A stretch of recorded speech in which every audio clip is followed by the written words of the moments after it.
मेरा नाम मनोरंजन कुमार है। मैं भारतीय रेलवे माल गोदाम सर्विस संघ का राष्ट्रीय प्रभारी हूँ। जी जी। तो यहाँ रामगढ़वा में आने का क्या उद्देश्य है? या बैठक हुई है? शिफ्टिंग क्या है? रामगढ़वा हमारा जो माल गोदाम है, जी, भारतीय रेलवे माल गोदाम श्रमिक संघ 1998 से रेलवे माल गोदाम के मजदूरों के हक अधिकार की लड़ाई लड़ता है। जी भारत सरकार के समक्ष हम लोगों ने कई बार धरना प्रदर्शन, आंदोलन, संसद भवन का घेराव, भारतीय रेलवे माल गोदाम श्रमिक संघ के नाम से एक रिकॉर्ड भी है जी जी कि संसद भवन के घेराव में हम लोगों ने जेल भरो आंदोलन में 1,40,000 लोगों ने हम लोग गिरफ्तारी देने का भी काम किया। जी जी। अभी आज का जो कार्यक्रम है, जी हमारा पूरे हिंदुस्तान में जी माल गोदाम के जो मजदूर हैं, हम लगातार रेलवे बोर्ड चेयरमैन के साथ इसके लिए बैठक किए जी और उसमें एक पॉलिसी पास कराया जी कि माल गोदाम के मजदूरों को FCI के जैसे डिपार्टमेंटल लेबर सिस्टम इसमें बहाल किया। जी जी। हमारा मजदूर जो आज की स्थिति में है, उसका काम करने का कोई भी टाइमिंग फिक्स नहीं है, जी है ना। इस कारण से रात के समय जो रेक लगता है, वो रेक सुबह के 8 से 10 बजे तक खाली होता है। हमारा माल गाड़ी लगभग 10 से 12 घंटा तक माल गोदाम में पड़ा रहता है। जी। ये लेबर मैनेजमेंट सिस्टम को ठीक करने के लिए, जी। इनका पूरा विधि व्यवस्था को ठीक करने के लिए हमने रेलवे बोर्ड के चेयरमैन के साथ बैठक की। जी। उनको प्रस्ताव दिया है कि हम हर माल गोदाम, क्योंकि भारतीय रेल किसी का नहीं है, भारतीय रेल हमारी भी संपत्ति है, हमारा भी, जी जी। इसलिए जो मुनाफा है जी। आज 70% आ रहा है, लेबर मैनेजमेंट सही हो जाएगा तो वो 90% तक पहुँच जाएगा। सही बात है। भारत सरकार का ये सपना है। भारत सरकार ने लाखों करोड़ों रुपया खर्च कर दिया है डेडिकेटेड फ्लाइट कॉरिडोर बनाने कि माल गाड़ी को सही समय पर पहुंचाने की व्यवस्था हो। जी जी। लेकिन माल गाड़ी तो सही समय पर पहुंच जाएगा, जी। लेकिन जब सही समय पर वो लोड अनलोड ही नहीं हो पाएगा तो पहुंचे कोई लाभ तो है जी नहीं। जी जी। इसलिए हर माल गोदाम पर हम तीनों शिफ्ट में जी हम कैसे बेहतर तरीका से काम करें। जी। हम माल गोदाम पर इंफ्रास्ट्रक्चर पास कराने के लिए BK त्रिपाठी जो उस समय रेलवे बोर्ड के चेयरमैन थे, उनसे हजारों करोड़ रुपया का इंफ्रास्ट्रक्चर पास करवाने के लिए हमने सभी DRM को, GM को हमने भिजवाया है। कई माल गोदाम वो काम चल रहा है, कई माल गोदाम में भी टेंडर हो रहा है ना। हाई मास्क लाइट है, अप्रोच रोड है, मजदूरों की रहने की व्यवस्था, CCTV कैमरा, ये तमाम चीजें उसमें प्रस्ताव पारित है। अब रामगढ़वा माल गोदाम हमारा है, मोतिहारी है, बेतिया है, रक्सौल अभी तक है, रक्सौल आगे बढ़ रहा है क्योंकि वहाँ पर ट्रांसपोर्टिंग सिस्टम में दिक्कत हो रहा था, ट्रांसपोर्टेशन में कम्युनिकेशन का, तो आगे जा रहा है।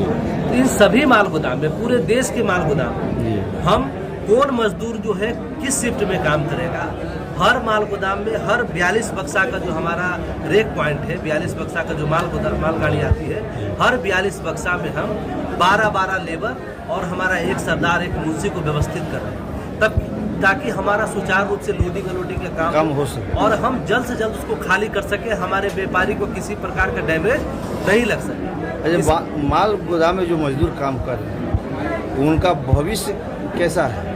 माल गोदाम में मजदूर जो काम कर रहा है जी, जिस तरह के पॉलिसी सरकार इसके लिए बनाई है, जिस पर काम हो रहा है, जिस तरह से श्रम मंत्रालय मजदूरों को सामाजिक सुरक्षा, उसके बाद 13 डिमांड हमने दिया था बच्चों के शिक्षा के लिए, मजदूरों को समान काम समान वेतन का अधिकार, जिस तरह से FCI के मजदूरों को तनख्वाह प्राप्त होता है उस तरह माल गोदाम का हो। पीस रेट का फाइनल, अभी हमारा मजदूर पूरे देश में अलग अलग पीस रेट है, कहीं पर 2 रुपया मिल रहा है, कहीं 3 रुपया मिल रहा है, कहीं 2.5 रुपया मिल रहा है, कहीं 1.5 रुपया मिल रहा है, उसको एक पीस रेट में हम लोग कर जो कम से कम 10 से 15 रुपया के बीच हो। आज कोई भी आप, हम, कोई भी किसी भी दुकान में जाते हैं जहां पर माल की आता है, कोई पल्लेदार भी काम करता है तो उसको 20 रुपये बोरा ट्रक पर से खाली करके गोदाम पर रखने को मिलता है। और जो माल गोदाम के मजदूर 37 किलोमीटर का पहला सबसे पहली रेलवे लाइन बनी थी मुंबई थाने से, और आज पूरे देश में लाखों किलोमीटर में ये बन करके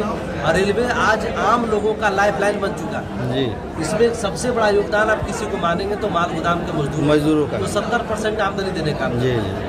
इसके लिए हमारे संगठन के राष्ट्रीय महामंत्री जी ने बहुत लंबी लड़ाई लड़ी, उसको हमने भारत सरकार के राज्यसभा लोकसभा से दोनों से सदन में पास कराया और कुप्सन सेफ्टी कोड बिल जो सरकार का ई श्रम 4 लेबर कोड में एक महत्वपूर्ण लेबर कोड, उसमें माल गोदाम के श्रमिकों को शामिल कराया ताकि इनको रेलवे द्वारा अपॉइंटमेंट लेटर मिले, कोई इसको निकाल न सके, इसको फीस रेट मिले, इसको मेडिकल मिले, इसको बोनस मिले, तमाम ये हमारा 13 डिमांड ट्राई पार्टी की बैठक हुई थी श्रम मंत्रालय में, श्रम मंत्री की अध्यक्षता में रेल मंत्रालय, हमारे भी 13 के 13 मांग सरकार ने इसको स्वीकृत कर लिया। अब हम लोग शिफ्ट वाइज लोगों का रिकॉर्ड कंप्लीट कर रहे हैं, मजदूरों को वहाँ व्यवस्थित कर रहे हैं, वो कंप्लीट करके सरकार को भेजेंगे, सरकार यहाँ इंक्वायरी वेरिफिकेशन जो उनका माध्यम होगा वो कंप्लीट करेंगे और हमारे मजदूरों को वो सारा हक अधिकार मिलेगा। तो सभी माल गोदाम से मजदूरों की सूची जाएगी आपके पास? हाँ, हमारे पास जाएगी। हमने एक नमूना पत्र बना करके भारत के जो रेलवे बोर्ड के चेयरमैन अभी वर्तमान जया वर्मा सिन्हा,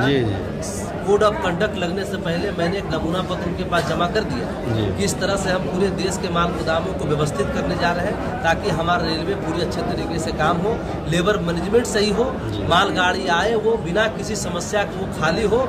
और जहाँ पर जबकि बताते हैं आज से 40 साल पहले जो ट्रांसपोर्टेशन था वो रेलवे पर जो है लगभग 80% ट्रांसपोर्टेशन निर्भर करता था। आज की स्थिति में मात्र 22% ट्रांसपोर्टेशन रेलवे पर। रेल सरकार चाह रही है कि ज्यादा से ज्यादा मतलब हम ट्रांसपोर्टेशन रेल के माध्यम से करें। व्यापारी भी चाहता है उसका बहुत कम लागत में उसकी माल आती है, बहुत संख्या में आता है, लेकिन हर माल गोदाम पर कहीं न कहीं जो ये लेबर मैनेजमेंट सिस्टम सही नहीं है, वहाँ पर हर जगह एक दबंगों का कहीं कब्जा है। आए दिन आप देखते होंगे कि गोली बारूद चलते रहता है काम लेने के लिए। इसके लिए हम लोग लड़ाई लड़ करके और भारत सरकार को इसके लिए पॉलिसी बनाया कि सारा अंडरटेकिंग रेलवे के साथ होगा और जो रेलवे 70% की आमदनी भी हो रहा है, इस व्यवस्था के साथ करने से रेलवे को 20 से 30% का और ग्रोथ होगा। और इस व्यवस्था के साथ जब काम होगी तो 6 महीना के भीतर जो अभी 22% है, मैं पूरा भरोसा के साथ आपको कहता हूँ कि 15 से 20% का ग्रोथ हम देने का काम करेंगे।